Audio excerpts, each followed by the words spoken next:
নমস্কাৰ আমি আলোচনা কৰিবলৈ গৈ আছো আজি আমাৰ এডিআৰিৰ বাবে যি আমি প্ৰস্তুতি চলাই আছো জিঅ'গ্ৰাফিৰ প্ৰিভিয়াছ ইয়াৰ কোৱেশ্চনখিনি আৰু তাৰ সাপ্লিমেণ্টাৰী ফেক্টছৰ ওপৰত আৰু আজি 4 নম্বৰটি পাৰ্ট ইয়াৰ আগৰ পাৰ্টকেইটা চাবলৈ হ'লে আপোনালোকে আমাৰ প্লেলিষ্টত গৈ চাব পাৰিব ওপৰত আই বটনত দিয়া আছে ঠিক আছে গতিকে দেৰি নকৰি আৰম্ভ কৰোঁ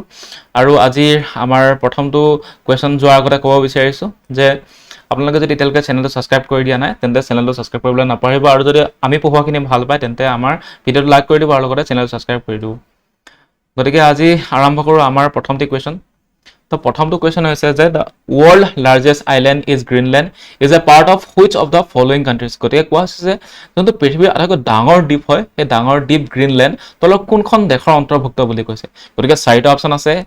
ডেনমাৰ্ক ছুইডেন কানাডা আৰু আইচলেণ্ড গতিকে চাৰিটাৰ ভিতৰত যদি কোনটো শুদ্ধ উত্তৰ হয় তাৰ সেইটো কৰিবলৈ হ'লে আমি মেপৰ সহায়ত আমি এটা আইডিয়া লগাব পাৰোঁ যদি মেপখন যদি আমি চাওঁ এইখন দেখিছে এটা ডাঙৰ part Greenland it's a largest island তাৰপিছত সেইটো হৈছে ডেনমাৰ্ক গতিকে এই গ্ৰীণলেণ্ডখন ডেনমাৰ্কৰ এটা পাৰ্ট হয় আৰু এই গ্ৰীণলেণ্ডখন কি হয় এটা অটোনমাছ টেৰিটৰী হয় গতিকে এইখন দেখিছে ৱৰ্ল্ড মেপত এখন ডাঙৰ এখন গ্ৰীণলেণ্ড আৰু এইখন হৈছে ডেনমাৰ্ক ঠিক আছে আৰু এইখন গ্ৰীণলেণ্ডখন ডেনমাৰ্কৰ এটা পাৰ্ট হয় গতিকে আমি যদি এক্সপ্লেনেশ্যনটো চাওঁ তেন্তে গ্ৰীণলেণ্ড হৈছে পৃথিৱীৰ আটাইতকৈ ডাঙৰ মহাদেশীয় দ্বীপ আৰু ই ডেনমাৰ্ক ৰাজ্যৰ অন্তৰ্গত এখন স্বায়ত্তশাসিত অঞ্চল গতিকে ইয়াৰ আনচাৰটো শুদ্ধ হৈ যাব কি ডেনমাৰ্ক নেক্সট কুৱেশ্যনটো যদি আমি চাওঁ এতিয়া তেন্তে কৈছে যে a curved water body formed a river changes its course to take the shorter path is known as গতিকে কৈছে যে এখন নদীয়ে যেতিয়া নিজৰ গতিপথ সলনি কৰি চুটি গতিপথ লয় আৰু সেই চুটি গতিপথ লোৱাৰ ফলত এটা বক্ৰ জলাশয়ৰ সৃষ্টি হয় আৰু সেই বক্ৰ জলাশয়টো কি বুলি কোৱা হয় এতিয়া আমি জানিব লাগিব যে সেই বক্ৰ জলাশয়টো কি আচলতে এতিয়া চাৰিটা অপশ্যন আছে আৰ্কিপেলাগো ইছমাছ আৰু অক্সবৰ্গ লেক ডেল্টা ঠিক আছে এতিয়া আমি আনচাৰটো পাম লগতে ইয়াৰ এক্সপ্লেনেশ্যনটো চাম ইয়াৰ আনচাৰটো হৈছে অক্সবৰ্গ লেক যেতিয়া নদী এখনে এনেদৰে বেকা হৈ কিনি মেণ্ডাৰ কৰি কিনি গতি কৰে মেণ্ডাৰ বুলি কোৱা হয় যোনটো বেকা হৈ কিনি গতি কৰে তেতিয়া কি হয় এটা সময়ত এই নদীখন ইয়াত পাৰ্ট খুন্দা লাগি লাগি এই যোনটো আছিলে এই যোনটো কোৰ্চ আছিলে গতিপথ আছিলে এই হুটিটো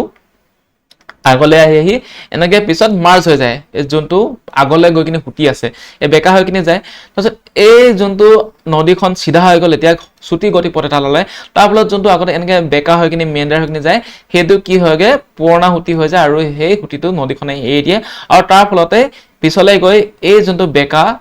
এই বেকা হুটিটোৱে গৈ কিনি এটা হ্ৰদৰ সৃষ্টি হয় হ্ৰদৰ জন্ম হয় আৰু সেইটো হৈছে অক্সবৰ্গ লেক যাক অসমীয়াত কোৱা হয় অশ্বক্ষুৰাকৃতিৰ হ্ৰদ গতিকে ইয়াত যদি এক্সপ্লেনেশ্যনটো চাওঁ ইয়াত কৈছে যে an oxbow lake is a U shape body of a water ঠিক আছে water that forms when a wide meander from the main stream of the river is cut off and creating a free standing body of a water যাক কোৱা হয় অক্সবৰ্গ lake অসমীয়াত চাব গ'লে অশ্বক্ষুৰাকৃতিৰ হ্ৰদ হ'ল খুৰা আকৃতিৰ এটা জলাশয় যিটো নদীৰ মূল হুটিৰ পৰা বহল ভাঁজ বিচ্ছিন্ন হৈ গ'লে সৃষ্টি হয় গতিকে ইয়াত আপোনালোকে ৰিয়েল পিকচাৰ দেখিছে এইটো এটা অক্সবৰ্গ লেক হয় তেনেকৈ ইয়াতো আৰু এটা অক্সবৰ্গ লেক ফৰ্ম হ'বলৈ গৈছে কাৰণ নদীখন এইফালে এনেকৈ গতি কৰিছে বেকা হৈ কিনি মেণ্ডাৰ হৈ কিনি গতি কৰিছে পিছলৈ কি হ'ব এই নদীখনে এই হুটিটো এৰি কি হ'ব এই বেকা গতিপথটো এৰি চিধাকৈ গুচি যাব আৰু এই পিছত গৈ কিনি এইটো এটা বক্ৰ জলাশয়ৰ সৃষ্টি কৰিব এইটো হ'ব এটা অক্সবৰ্গ লেক ঠিক আছে ইয়াত এইটো আপোনালোকে দেখিছে অক্সবৰ্গ লেকৰ উদাহৰণ তেনেকৈ এতিয়া বাকীখিনি আপোনালোকে গম পালে যে এইটো কি হয় আনচাৰটো এইটো হৈছে অক্সবৰ্গ লেক ঠিক আছে এতিয়া আৰ্কিপেলাগো কি বহুতো সৰু ডাঙৰ আইলেণ্ড ওচৰকৈ থকা আইলেণ্ড কিছুমান লগ লাগি দ্বীপপুঞ্জৰ সৃষ্টি হয় ঠিক আছে তাক কোৱা হয় আৰ্কিপেলাগো তেনেকৈ আপোনালোকে যদি চাই তেন্তে যোনটো আমাৰ ইণ্ডোনেছিয়া আছে ইণ্ডোনেছিয়া ইজ এ আৰ্কিপেলাগো বহুতো সৰু ডাঙৰ আইলেণ্ড লগ লাগি ইণ্ডোনেছিয়াৰ সৃষ্টি হৈছে তাৰপিছত ইছমাছ বুলি ক'লে কি বুজি পাওঁ আমি ইছমাছ বুলি ক'লে দুটা ডাঙৰ লেণ্ড এৰিয়া এই লেণ্ড এৰিয়া দুটাক যদি এটা সৰু নেৰ' লেণ্ড ব্ৰিজ এটাই কানেক্ট কৰি থৈছে সেইটোক কোৱা হয় কি বুলি ইছমাছ বুলি কোৱা হয় ফৰ এক্সাম্পল এইখন হৈছে নৰ্থ আমেৰিকা আৰু এইটো হৈছে চাউথ আমেৰিকা আৰু চাউথ আমেৰিকা আৰু নৰ্থ আমেৰিকা যদি এটা সৰু এনেকৈ মাটি এডোখৰে যদি কানেক্ট কৰি থৈছে তেতিয়া এই মাটিডোখৰক কি বুলি কয় ইছমাছ বুলি কোৱা হ'ব কাৰণ এইটো এটা ডাঙৰ লেণ্ড এৰিয়া হয় নাই আৰু এইটোতো ডাঙৰ লেণ্ড এৰিয়া এই লেণ্ড এৰিয়া দুটাক কিহে কানেক্ট কৰি থৈছে মানে এটা সৰু মাটিয়ে কানেক্ট কৰিছে লেণ্ড ব্ৰিজ এটা কানেক্ট কৰি দিছে গতিকে ইয়াক কোৱা হয় ইছমাছ আৰু কিন্তু এনেকে ডাঙৰ দুটা কি কৈছে ৱাটাৰ বডি আছে ৱাটাৰ বডি দুটাক সেপাৰেট কৰিছে এফালে আছে পেচিফিক অ'চেন এফালে আছে এটলান্টিক অ'চেন এই দুটা কোনে সেপাৰেট কৰিছে কোনে এই সৰু ইছমাছটোৱে গতিকে দুটা ডাঙৰ লেণ্ড এৰিয়া সবফালে পানী থাকিব লাগিব আৰু হেতু কানেক্ট যদি কৰি থতে সৰু এটা লেণ্ড ব্ৰিজ তেন্তে তাক ক'ব কি ইছমাছ আৰু পেনামা এটা হৈছে ইছমাছ ঠিক আছে আৰু কেনেবাকে এটা এক্সাম্পল দিছো এই যদি এই মাটিডোখৰ যদি নাথাকিলে হলে তেতিয়া কি হলে এফালে এইটো ৱাটাৰ বডিৰ লগত এইটো ৱাটাৰ বডি কানেক্ট হৈ থাকিলে হয় না এটা সৰু চেনেল এটাই সৰু মানে পানীৰ ৱাটাৰ চেনেল এটাই ডাঙৰ দুটা এখন হৈছে এখন পেচিফিক অ'চেন আৰু এখন হৈছে কি এটলান্টিক অ'চেন এই দুখন অ'চেনক কোনে কানেক্ট কৰিলে এটা সৰু ৱাটাৰ বডিয়ে ৱাটাৰ চেনেলে কানেক্ট কৰিলে তাক ক'লে হলে কি কেনেল বুলি ঠিক আছে গতিকে এটো হৈছে যদি মাটি এডখৰে যদি দুটা ডাঙৰ মাটি এৰিয়াক যদি কানেক্ট কৰিছে তাক কোৱা হ'ব ইছমাছ গতিকে ইছমাছ মানে কি গম পালে পেনামা ইজ এ এক্সাম্পল অফ ইছমাছ ঠিক আছে অক্সবল লেক গম পালে এটা ডেল্টা হৈ গৈছে কি যেতিয়া এখন নদী বৈ আহি কিনি যেতিয়া সাগৰত পৰিবলগীয়া হয় তাৰ মানে হুট কম হয় মানে বহুত কম হৈ যায় স্লো মোশন হৈ যায় মানে নদীখনৰ যোনটো হুট ঠিক আছে আৰু তেতিয়া নদীখনে কি হয় বহুতো মানে এনেকৈ সৰু নদী হুটিৰ সৃষ্টি কৰে আৰু এই নদী হুটিবোৰে কি কৰে বহুতো মানে ডিপজিশ্যন মানে জমা কৰেহি এইখিনি বহুতো সেডিমেন্ট জমা কৰেহি তো এই যোনটো সৰু হুটি ফৰ্ম হয় ইয়াৰ কাৰণে সৰু ডাঙৰ বহুতো দ্বীপৰ সৃষ্টি হয় ঠিক আছে সৰু লেণ্ড ডিপজিশনাল সৃষ্টি হয় তো সেইখিনিক কি বুলি কোৱা হয় ব-দ্বীপ বুলি কোৱা হয় অৰ্থাৎ ডেল্টা বুলি কোৱা হয় আৰু Sundarban is the largest delta ঠিক আছে সুন্দৰবন হৈ গৈছে লাৰ্জেষ্ট ডেল্টা আৰু ইয়াৰ এক্সাম্পল আছে সুন্দৰবন হৈছে ডাঙৰ ডেল্টা ঠিক আছে আটাইতকৈ ডাঙৰ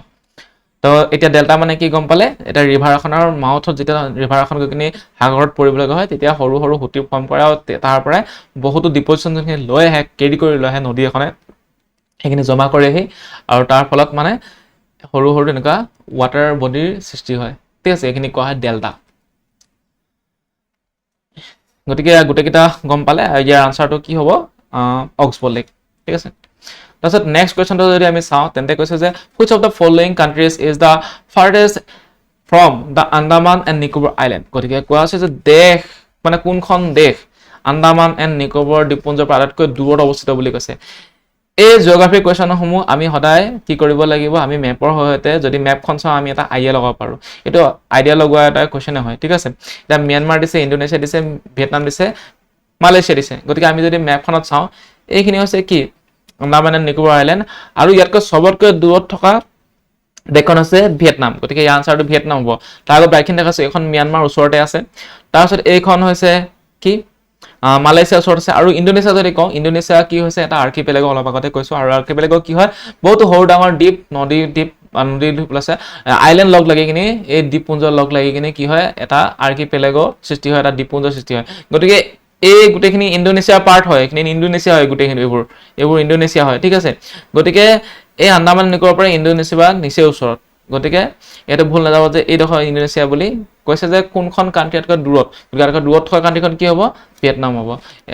ক'ৰ পৰা আন্দামান এণ্ড নিকোবৰ আইলেণ্ডৰ পৰা গতিকে আনসাৰটো কোনটো শুদ্ধ হৈ যাব ভিয়েটনাম ঠিক আছে তাৰপিছত নেক্সট কুৱেশ্যন সুধিছে যে which of the following is a state that the United States of America গতিকে ইউনাইটেড ষ্টেটছ অফ আমেৰিকাৰ তলৰ কোনখন এখন ৰাজ্য বুলি কৈছে গতিকে আমেৰিকা যুক্তৰাষ্ট্ৰৰ তলৰ কোনখন এখন ৰাজ্য গতিকে চাৰিটা অপচনৰ ভিতৰত দিয়া আছে হাৱাই ফিজি পাপুৱা নিউ গিনি আৰু চলমান আইলেণ্ড ইয়াত মানে এই ফিজি পাপুৱা নিউ গিনি আৰু চলমান আইলেণ্ড তিনিখন কি হয় তিনিখন হয় অচেনিয়াৰ পাৰ্ট ঠিক আছে অচেনিয়াৰ কাণ্ট্ৰি হয় আৰু এই গোটেইখন ইণ্ডিপেণ্ডেণ্ট কাণ্ট্ৰি হয় সভাৰেন কাণ্ট্ৰি হয় কিন্তু হাৱাইখন হৈছে আমেৰিকা যুক্তৰাষ্ট্ৰৰ এখন ৰাজ্য আৰু যোনখন হাৱাই আইলেণ্ডখন কি হৈছে 50th ষ্টেট হিচাপে 1959ত মানে স্বীকৃতি লাভ কৰিছে গতিকে হাৱাই হৈছে আমেৰিকা যুক্তৰাষ্ট্ৰৰ এখন ৰাজ্য আৰু বাকি যোন তিনিখন দেশৰ কথা উল্লেখ কৰিছিলে এই তিনিখন হৈছে এখন ইণ্ডিপেণ্ডেণ্ট সভাৰেন কাণ্ট্ৰি আৰু এই গোটেই তিনিখন ওচেনিয়াৰ পাৰ্ট হয় কন্টিনেন্ট ওচেনিয়াৰ পাৰ্ট হয় অষ্ট্ৰেলিয়ান ওচেনিয়া তো ফিজি হৈ গ'ল চলমান আইলেণ্ড হৈ গ'ল পাপুৱা নিউ গিনি গোটেই তিনিখন ওচেনিয়াৰ পাৰ্ট হয় আৰু এখন সভাৰেন কাণ্ট্ৰি হয় তাৰপিছত নেক্সট আজিৰ শেষৰটো কুৱেশ্যন ঠিক আছে which of two countries does the Gobi Desert touch গতিকে তলৰ কোন দুখন দেশে গোবি যোনখন ডিজাৰ্ট আছে মৰুভূমি আছে তাক স্পৰ্শ কৰি থাকে বুলি কৈছে গতিকে এই তলৰ চাৰিটাৰ ভিতৰত শুদ্ধ উত্তৰটো হৈ যাব চাইনা এণ্ড মংগোলিয়া আৰু তাৰ আগত জানিব লাগিব আমি ডিজাৰ্ট দুই প্ৰকাৰ থাকে এখন হৈছে হট ডিজাৰ্ট আৰু এখন হৈছে কোল্ড ডিজাৰ্ট হয়নে হট ডিজাৰ্টৰ ভিতৰত Gobi desert is a hot desert আৰু গোবি ডিজাৰ্টখন মংগোলিয়াৰ সাউথাৰ্ণ পাৰ্ট আৰু চাইনাৰ নৰ্দাৰ্ণ পাৰ্টত পৰে মানে ঠিক আছে মংগোলিয়াৰ দক্ষিণ ভাগত আৰু চাইনাৰ উত্তৰ ভাগত এই গোবি ডিজাৰ্টখন পৰে ঠিক আছে গতিকে the Gobi Desert is a vast arid region spanning across the northern China and the southern Mongolia গতিকে গোবিড মৰুভূমি আছে উত্তৰ চীন আৰু দক্ষিণ মংগোলিয়াত বিস্তৃত এক বিশাল সূক্ষ্ম অঞ্চল ঠিক আছে গতিকে গম পালে যে গোবি ডিজাৰ্ট ক'ত ক'ত পৰে চাইনা আৰু মংগোলিয়াত পৰে গতিকে আজিৰ কুৱেশ্যনখিনি এইখিনি আছিল যদি আমাৰ পঢ়াখিনি ভাল পাইছে তেন্তে ভিডিঅ'টো লাইক কৰি দিব আৰু চেনেলটো ছাবস্ক্ৰাইব কৰিবলৈ নাপাহৰিব আজিলৈ ইমানতে সামৰিছোঁ ধন্যবাদ